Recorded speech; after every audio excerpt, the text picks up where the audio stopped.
Kita masih berbicara tentang kasus Sambo, momentum reformasi kultural Polri. Saya ingin ke Mas Kennedy Muslim dari survei yang dilakukan. Mas Kennedy, sebetulnya hal apa yang paling menjadi ekspektasi publik terhadap Polri?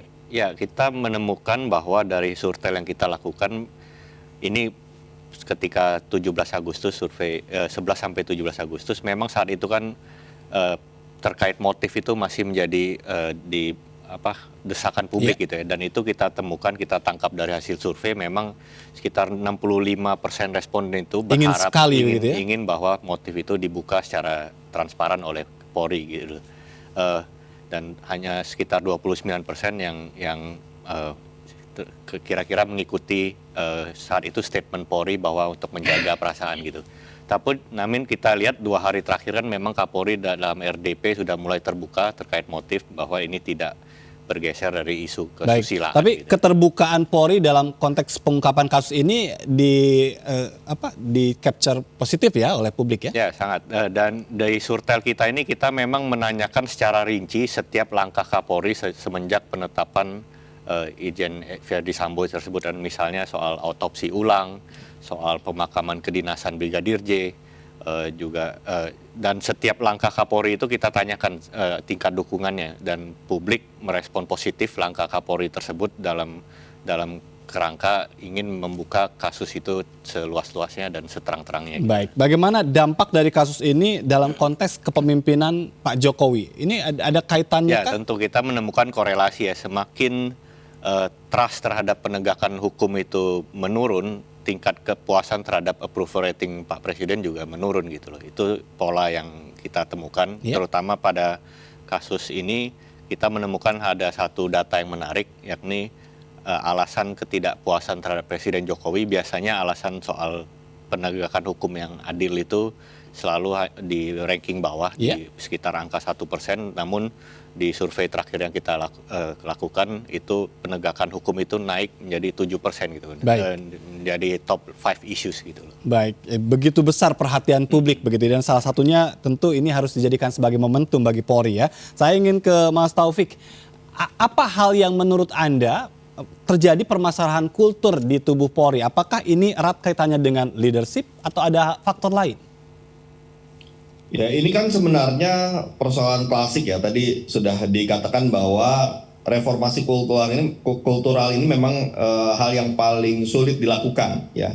Kalau sistem kemudian instrumental itu mudah buat peraturannya, kemudian buat perbaikan struktur dan sebagainya, itu jauh lebih mudah dibandingkan kultural. Karena kultural itu menyangkut orang. Ya, orang per orang, kemudian bagaimana hubungan antara satu personal dan personal lain, bagaimana suasana, tadi dikatakan bagaimana ketika mereka berinteraksi satu sama lain, saling mempengaruhi sifat, sikap, dan sebagainya. Jadi memang sangat tidak mudah. Oleh karena itu yang paling penting adalah yang sudah benar yang dilakukan oleh Pak Kapolri. Pak Kapolri ini di setiap tindakan dalam hal penanganan kasus ini berisi pesan-pesan semuanya.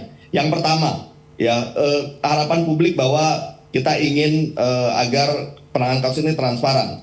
Artinya kita juga ingin kulturnya Polri adalah transparan dalam penanganan kasus. Nah, Pak Kapolri mengundang pihak eksternal, Komnas HAM, untuk juga terlibat dalam kasus ini. Artinya Pak Kapolri siap untuk diawasi, siap untuk dikritik apabila ada kesalahan dalam proses penanganan kasus ini.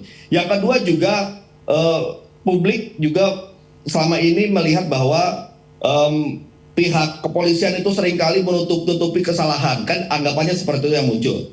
Ya, itu dianggap juga sebagai kultur juga. Nah, Pak Kapolri memberikan pesan bahwa kita tidak akan menutupi, semua diberikan secara transparan. Ya, setiap langkah dijelaskan kepada publik tanpa kemudian ada upaya untuk menutupi. Nah, jadi ini pesan-pesan kepada seluruh personel Polri bahwa langkah Kapolri ini adalah langkah-langkah awal untuk melakukan pembenahan kultural, ya, perbaikan-perbaikan ke depan yang akan sampai ke tingkat bawah. Ya, sehingga tingkat bawah bisa memahami kalau saya melakukan kesalahan bahwa saya harus bertanggung jawab.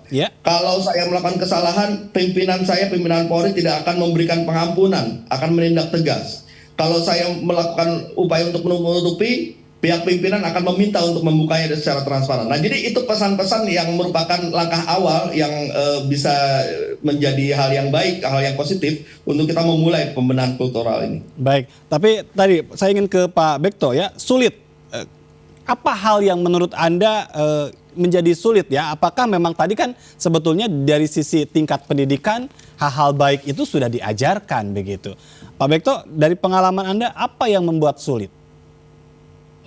Yang pertama, saya kembali kepada definisi kultural, yaitu pedoman perilaku yang dianggap benar.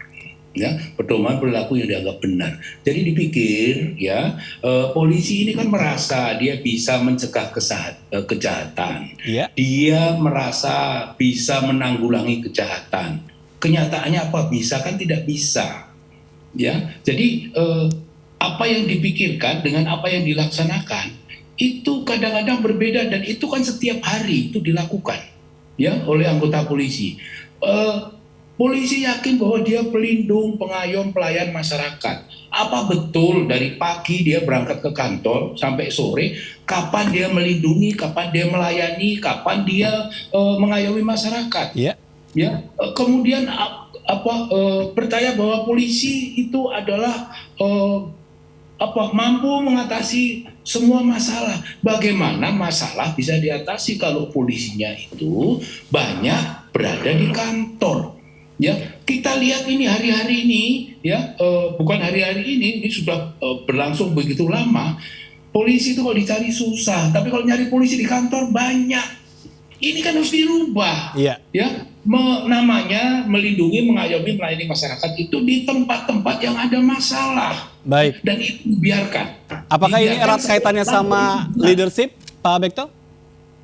Itu sangat besar pengaruhnya, ya, sangat besar pengaruhnya. Karena polisi itu juga bagaimana pimpinan kerja. Kalau pimpinannya, Kapolseknya perintahkan, kamu nggak usah ada apel. Pagi-pagi langsung bertugas di tempat, nanti dicek sama perwiranya. Dia nanti apelnya ditentukan jam 9, jam 9. Dia melaksanakan tugas di tempat-tempat yang banyak pelanggaran, banyak terjadi kejahatan dan sebagainya, itu bisa dicegah.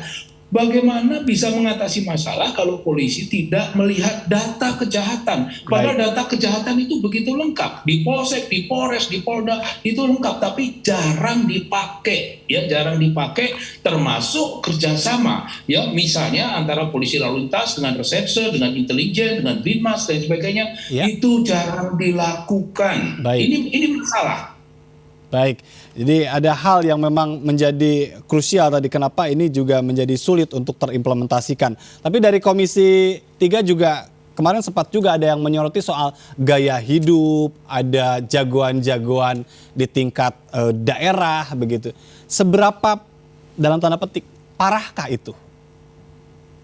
Ya, kemarin yang muncul dalam proses diskusi kita dengan Pak Kapolri adalah beberapa catatan-catatan ya mengenai berubahnya gaya hidup para personal-personal Polri yang menunjukkan sikap hedon dan sebagainya, yang itu akan membentuk persepsi di publik, jauhkan dari kepercayaan publik kepada Polri. Ya, oleh karena itu pesan kita kepada Pak Kapolri untuk juga membenahi hal-hal tersebut, ya, karena kita juga prihatin apabila kepercayaan kepada Polri ini tidak bangkit, tidak pulih.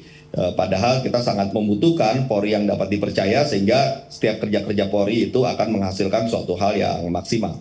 Baik, tadi juga dalam survei begitu optimis ya masyarakat. Biasanya ekspektasi tinggi, kalau tidak terrealisasi kecewanya pun bisa akan tinggi. Kita harus jeda kembali Bapak-Bapak, kita akan lanjutkan kembali sesaat lagi. Tetaplah bersama kami, tetap di MNC News Prime.